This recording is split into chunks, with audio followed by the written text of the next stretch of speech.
Nama saya Joko, seorang pedagang roti keliling di desa kecil ini. Hidup saya sederhana, mengayuh sepeda dari pagi hingga sore, menjajakan roti untuk menyambung hidup. Hari itu, entah kenapa saya merasa ada sesuatu yang berbeda.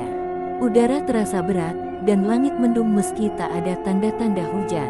Ketika matahari mulai condong ke barat, saya memutuskan untuk mengambil jalan pintas melewati sebuah hutan kecil.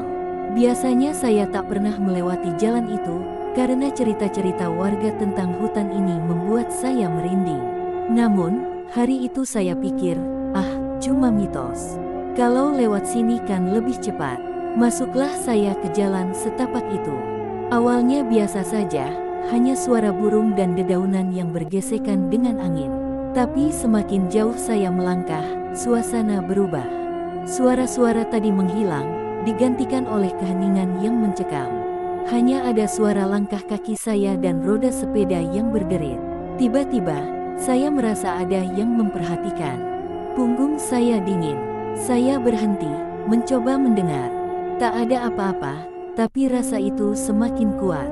Saya memutuskan untuk terus berjalan, lebih cepat kali ini. Beberapa menit kemudian, saya menyadari sesuatu yang aneh. Jalan setapak ini terasa seperti tidak ada ujungnya. Padahal, seharusnya hanya butuh 10 menit untuk melewati hutan ini. Saya mulai panik. Saya menoleh ke belakang, tapi jalan yang saya lalui tadi hilang. Sekarang saya berada di tengah-tengah hutan yang sama sekali asing. Pepohonannya jauh lebih besar, dan suasananya gelap meskipun masih sore.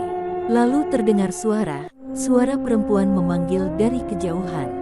Mas Joko, Mas Joko. Jantung saya hampir melompat keluar.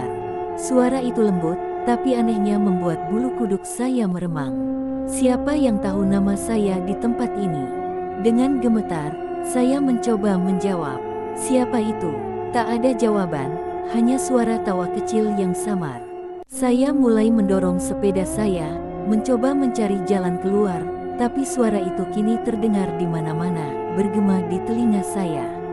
Lalu, di depan saya, muncul sebuah warung kecil. Warung itu tampak tua, dengan lampu temaram yang berpendar jingga. Di depan warung itu, seorang perempuan berdiri. Dia tersenyum lebar, terlalu lebar untuk ukuran manusia. Mas Joko, mau mampir? Bawa roti, kan? Katanya dengan nada yang aneh. Saya tak bisa bergerak, tubuh saya terasa kaku. Mata saya tertuju pada sesuatu di belakangnya. Di dalam warung itu, ada meja penuh dengan roti-roti yang sama persis seperti yang saya bawa. Saya berdiri mematung, mencoba mencerna apa yang sedang terjadi. Perempuan itu masih tersenyum lebar, wajahnya terlalu ramah, tapi tatapannya kosong. Mas Joko, silakan mampir. Di sini aman kok, katanya. Suaranya terdengar semakin aneh, seperti suara dua orang yang berbicara bersamaan. Saya mencoba memutar sepeda saya, tapi roda sepeda itu seperti terhenti di tanah. Mau tak mau, saya melangkah mendekati warung itu. Tubuh saya seperti tak mau menurut. Entah mengapa, ada sesuatu yang menarik saya ke sana. Saat saya mendekat, aroma roti yang hangat tercium dari warung itu. Tapi aroma itu bercampur sesuatu yang amis dan menyengat. Saya mencoba menahan napas. Di dalam warung itu, ada meja kayu panjang dengan tumpukan roti yang persis seperti yang saya jual. Bahkan bungkusnya pun sama, lengkap dengan tulisan tangan saya sendiri. Perempuan itu masuk dan mempersilakan saya duduk. Mas Joko pasti lelah.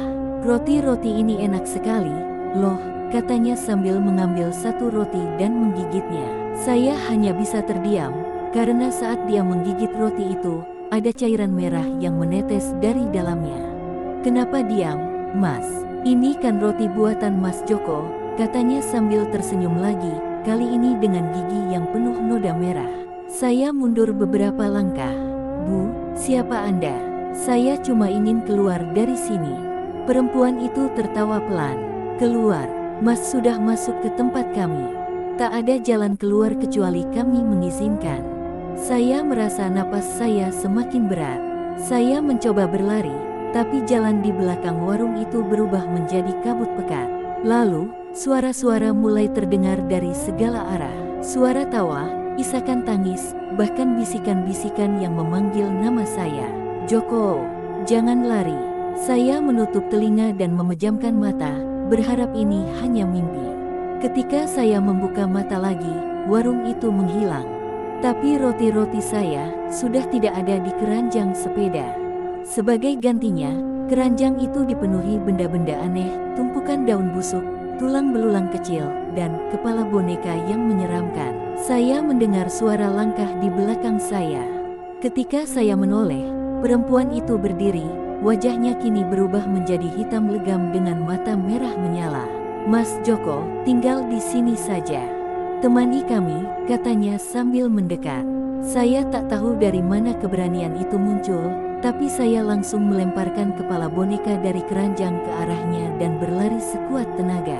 Entah bagaimana, saya akhirnya menemukan jalan setapak yang saya kenal. Tapi saat saya keluar dari hutan itu, hari sudah malam. Sepeda saya penuh lumpur, tubuh saya kotor, dan suara perempuan itu masih terngiang di telinga saya.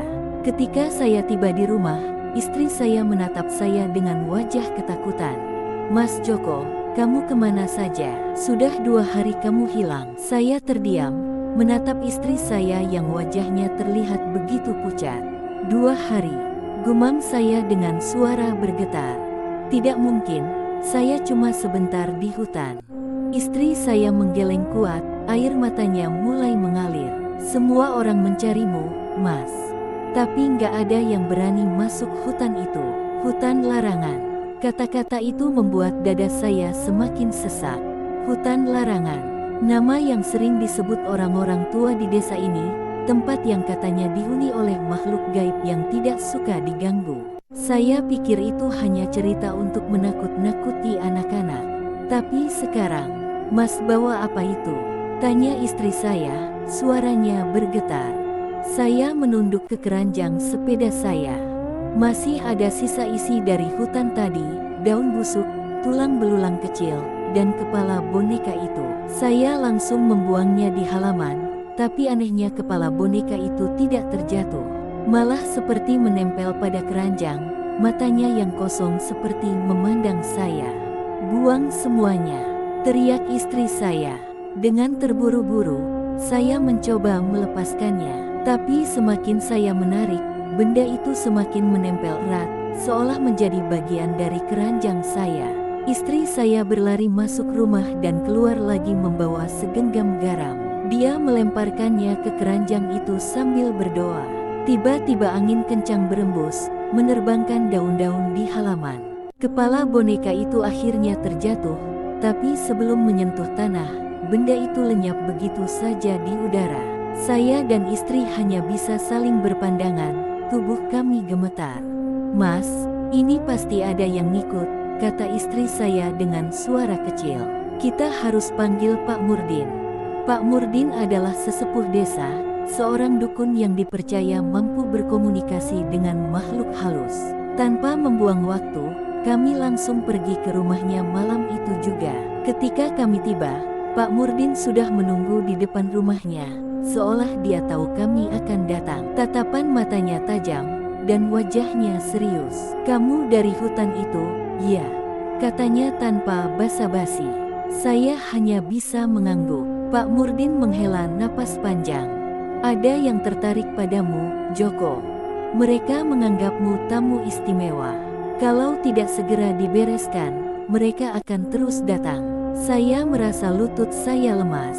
Pak, saya harus gimana? Pak Murdin mengajak kami masuk. Dia menyalakan dupa dan mulai merapalkan doa-doa. Bau wangi dupa memenuhi ruangan, tapi di tengah-tengah doa itu, tiba-tiba angin dingin berembus dari jendela yang tertutup rapat.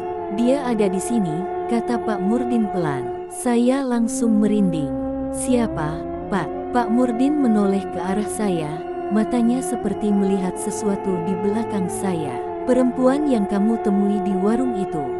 Dia tidak mau melepaskanmu begitu saja. Tiba-tiba terdengar suara tawa kecil, suara yang sama dengan yang saya dengar di hutan. Tawa itu terdengar dari arah pintu rumah Pak Murdin. Ketika kami menoleh, pintu itu terbuka perlahan, dan sosok perempuan itu berdiri di sana. Matanya merah menyala, senyumnya lebar, dan dia memandang saya dengan tatapan yang membuat darah saya seperti berhenti mengalir. "Mas Joko, kita belum selesai," katanya dengan suara yang menggema. Tubuh saya membeku. Perempuan itu berdiri di ambang pintu, senyumnya semakin lebar, memamerkan deretan gigi yang kini menyerupai taring. Pak Murdin segera berdiri di hadapan saya, memegang seikat daun kelor sambil mengucapkan mantra. "Pergi kau, ini bukan duniamu," teriak Pak Murdin. Perempuan itu tidak bergerak, malah tawa kecilnya semakin keras, bergema memenuhi ruangan. Udara di sekitarnya berubah menjadi dingin menusuk. Saya bisa merasakan napas saya memburu. "Mas Joko," katanya. Suaranya seperti mengiris telinga. "Kau sudah mengambil sesuatu milik kami. Tidak ada yang pergi begitu saja tanpa membayar." Saya hanya bisa tergagap. "Mengambil? Apa yang saya ambil? Saya tidak mencuri apapun." Dia mendekat, langkahnya pelan tapi penuh ancaman. "Roti-roti itu adalah persembahan untuk kami. Tapi kau membawanya pergi. Sekarang kau harus membayar, atau..." Dia berhenti, menatap saya tajam. "Kau akan tinggal di dunia kami selamanya." Pak Murdin segera melempar segenggam garam ke arah perempuan itu, disusul dengan semburan dupa yang membara. Sosoknya langsung mundur beberapa langkah, wajahnya berubah marah. Tapi saya bisa merasakan, ini hanya membuatnya semakin kuat. "Joko, ada yang kau simpan dari hutan itu," teriak Pak Murdin. Saya mencoba mengingat-ingat. Semua yang saya bawa sudah dibuang, kecuali, ya Tuhan, keranjang saya. Saya teringat keranjang sepeda yang masih berada di rumah, benda yang sepertinya sudah terkontaminasi. "Saya tidak tahu, Pak. Mungkin keranjang saya," jawab saya gemetar. Pak Murdin mengangguk. "Kita harus menghancurkannya. Tapi sebelum itu, kita harus mengusir dia dulu." Perempuan itu kini melayang, rambutnya terurai panjang seperti hidup, melambai-lambai di udara. Tiba-tiba, jendela rumah Pak Murdin bergerak, dan semua lampu minyak di ruangan padam seketika. Gelap gulita. Saya bisa mendengar napas berat di dekat telinga saya. "Joko, kau tak akan bisa lari," bisiknya. Pak Murdin memerintahkan saya untuk duduk di tengah lingkaran yang sudah dia buat dari garis kapur. Dia mulai merapalkan doa dengan lebih keras. Dupa yang hampir padam kembali menyala terang, dan asapnya memenuhi ruangan. Perempuan itu mulai menjerit, jeritan panjang yang memekakkan telinga. Suaranya terdengar seperti puluhan orang yang berteriak bersamaan. Sosoknya memudar, tapi saya bisa merasakan dia masih ada, mengintai, menunggu kesempatan. "Joko, dengarkan saya," kata Pak Murdin dengan napas terengah. "Kau harus ke hutan itu lagi. Kembalikan semuanya, termasuk persembahan yang mungkin tanpa sengaja kau bawa. Kalau tidak, mereka akan terus mengejarmu." Saya langsung menolak. "Pak, saya nggak mau ke sana lagi. Saya hampir mati waktu itu." "Tapi ini satu-satunya cara," jawab Pak Murdin tegas. "Aku akan menemanimu. Tapi ingat, begitu kita sampai, jangan bicara apapun, jangan ambil apapun, dan jangan menoleh ke belakang, apapun yang terjadi." Malam itu juga, kami bersiap kembali ke hutan larangan. Saya tak pernah merasa sehidup ini sebelumnya, sekaligus begitu dekat dengan kematian. Ketika kami tiba di tepi hutan, udara dingin menyelimuti kami. Pak Murdin menyalakan obor dan memulai langkah pertama. Di tengah kegelapan, suara perempuan itu kembali terdengar, samar tapi jelas. "Mas Joko, kenapa kembali? Kau sudah menjadi milik kami." Langkah kami terasa berat saat memasuki hutan. Rasanya seperti ada ribuan mata yang mengawasi dari balik kegelapan. Obor di tangan Pak Murdin menjadi satu-satunya penerang, tapi bahkan sinarnya terasa kecil di tengah pekatnya malam di hutan larangan. "Jangan bicara apapun, Joko," bisik Pak Murdin. "Dan apapun yang terjadi, jangan menoleh." Saya mengangguk, meski hati saya penuh dengan ketakutan. Setiap langkah seolah membawa saya lebih dalam ke jurang misteri. Suara-suara aneh mulai terdengar lagi, tawa kecil, isak tangis, dan bisikan-bisikan yang memanggil nama saya. Joko, kamu suka roti kami, kan? Suara itu terdengar lebih dekat, seperti berasal dari pohon-pohon di sekitar. Saya merasakan keringat dingin mengalir di pelipis, tapi saya tetap melangkah, menundukkan kepala agar tidak tergoda untuk menoleh. Kami akhirnya tiba di tempat yang saya kenali, lokasi warung yang dulu saya lihat. Tapi anehnya, warung itu tidak lagi ada. Yang tersisa hanya tanah kosong dengan lingkaran hitam besar di tengahnya, seperti bekas sesuatu yang terbakar. Ini tempatnya, kata Pak Murdin. Letakkan sesuatu yang terhubung dengan mereka. Saya mengeluarkan keranjang sepeda yang masih saya bawa. Pak Murdin merapal doa, dan saya meletakkan keranjang itu di lingkaran hitam. Begitu keranjang menyentuh tanah, angin dingin berembus kencang, membuat obor Pak Murdin hampir padam. Tiba-tiba, suara perempuan itu terdengar lagi, kali ini lebih tajam dan penuh amarah. Joko, kau tidak bisa meninggalkan kami begitu saja. Persembahan itu milik kami. Sosok perempuan itu muncul di depan kami, jauh lebih menyeramkan dari sebelumnya. Matanya merah menyala, tubuhnya seperti terbuat dari bayangan yang bergerak, dan rambutnya melayang liar.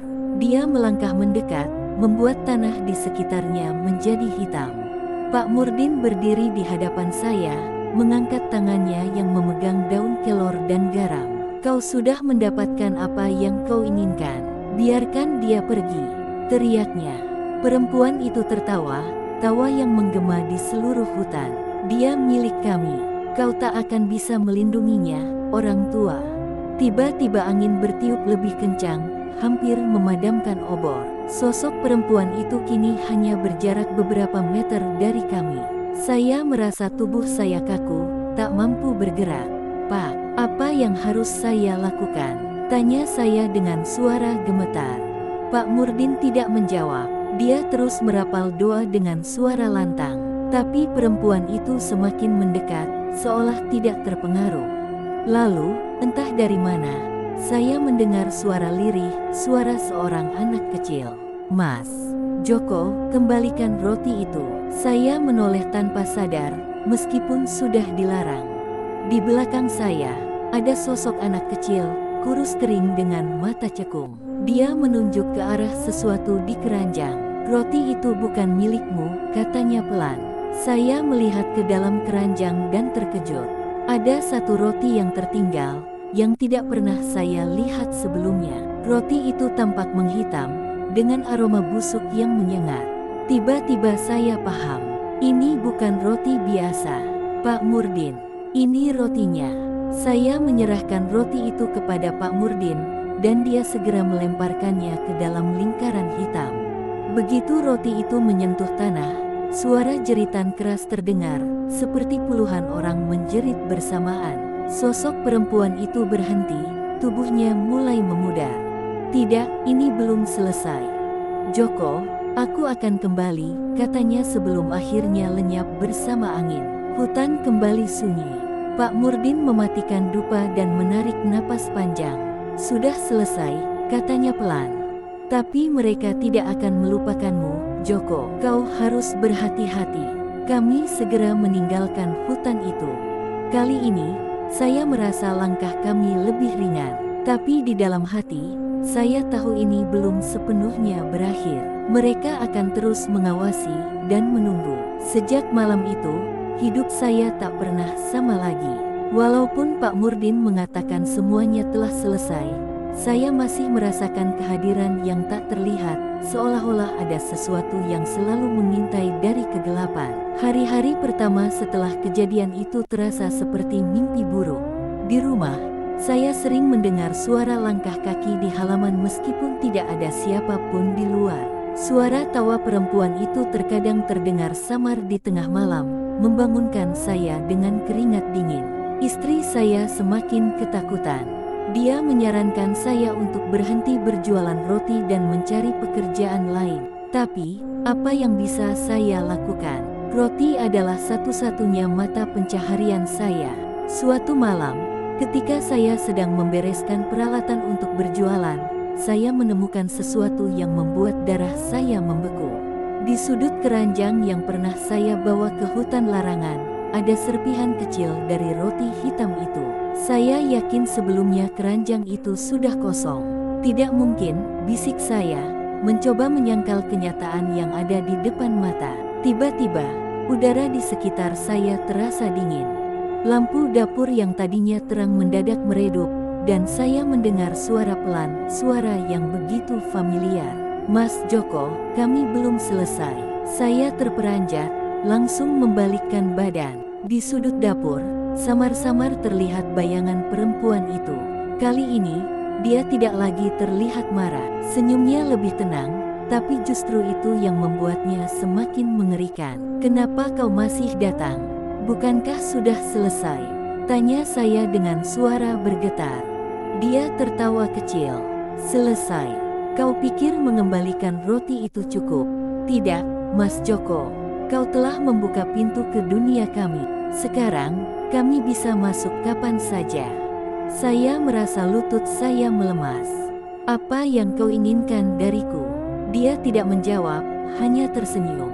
Perlahan, bayangannya menghilang, meninggalkan suara tawa yang terus bergema di kepala saya. Keesokan harinya, saya menemui Pak Murdin lagi, menceritakan semuanya. Wajahnya langsung berubah serius. "Aku sudah menduga ini," katanya. "Mereka tidak hanya ingin persembahan, mereka ingin sesuatu yang lebih, sesuatu yang hidup." Jantung saya berdegup kencang. "Maksud Pak Murdin, mereka ingin saya?" Pak Murdin mengangguk. "Kau adalah penghubung antara dunia kita dan dunia mereka. Mereka tidak akan berhenti sampai mendapatkanmu, atau sesuatu yang bisa menggantikanmu." Malam itu, Pak Murdin melakukan ritual besar di rumah saya. Dia memanggil beberapa orang yang mengerti tentang hal-hal gaib. Mereka membuat lingkaran perlindungan di sekeliling rumah, menyalakan dupa, dan merapal doa-doa yang panjang. Namun, saat ritual berlangsung, sesuatu yang mengerikan terjadi. Angin kencang tiba-tiba bertiup, memadamkan semua dupa. Dari jendela, saya melihat bayangan perempuan itu lagi, kali ini bersama beberapa sosok lain, sosok-sosok yang lebih menyeramkan, dengan tubuh besar dan mata yang menyala. "Mas Joko, kami sudah menunggu cukup lama. Saatnya kau ikut bersama kami." Suara perempuan itu menggema, diikuti oleh jeritan dari sosok-sosok lain. Pak Murdin berteriak, "Joko, tetap di dalam lingkaran. Apapun yang terjadi, jangan keluar." Saya hanya bisa duduk di tengah lingkaran, tubuh gemetar, sementara suara-suara itu semakin mendekat. Perasaan saya mengatakan, malam ini akan menjadi penentuan, apakah saya bisa selamat, atau semuanya akan berakhir di sini. Malam itu adalah malam terpanjang dalam hidup saya. Sosok perempuan itu berdiri di luar jendela, ditemani makhluk-makhluk besar dengan tubuh menyerupai bayangan gelap. Mata mereka semua menyala merah, menatap langsung ke arah saya yang duduk di tengah lingkaran perlindungan. Pak Murdin dan orang-orangnya terus merapal doa, tapi suara-suara makhluk itu semakin keras, menenggelamkan bacaan mereka. Tiba-tiba, salah satu makhluk itu mulai mendekat, mengulurkan tangannya yang panjang dan kurus ke arah jendela.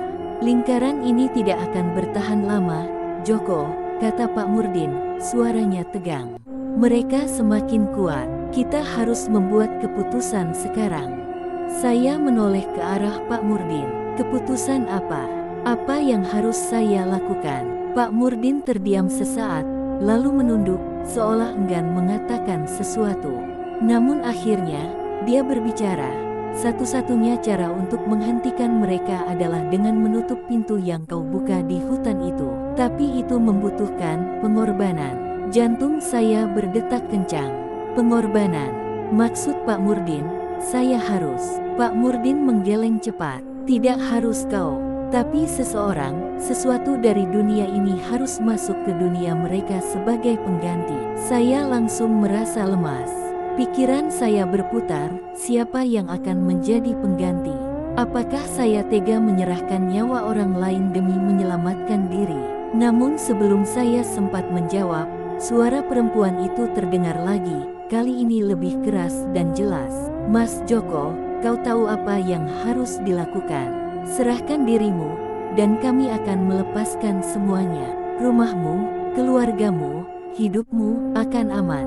Tapi kau harus datang bersama kami. Saya menunduk, air mata mulai mengalir di wajah saya. Saya tidak tahu apa yang harus saya pilih. Melindungi keluarga saya, atau mempertahankan hidup saya sendiri.